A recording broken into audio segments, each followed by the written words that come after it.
Do I have a will? No, I don't. No, I don't have one. I got a will when I had my first child. That was the motivation.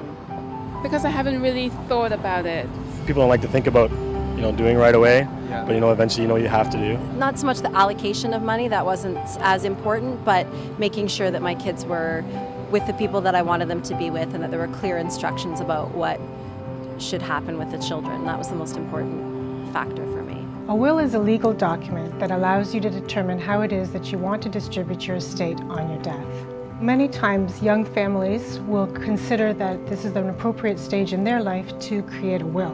So the parents will want to provide for minor children in many situations so that they can appoint a custodian for the children or a guardian of their property on their death. You also want to consider perhaps whether or not a delayed distribution is something that you want, because otherwise at the age of 18 your children will be entitled to whatever it is that you've left them. So a will allows you for some creative estate planning options so that you can create trusts and perhaps delay that distribution until your children are perhaps more financially responsible.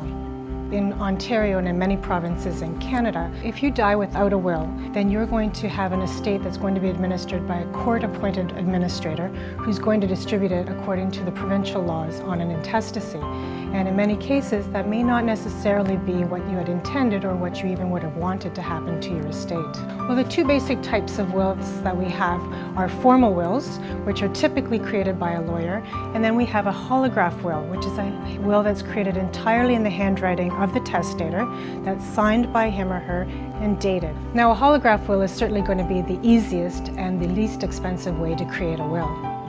However, a formal will, on the other hand, which is going to be created most often with the assistance of a lawyer, may have a better chance of being found valid at the end of the day. With the assistance of a lawyer, you can make sure that all of the I's are dotted and the T's are crossed.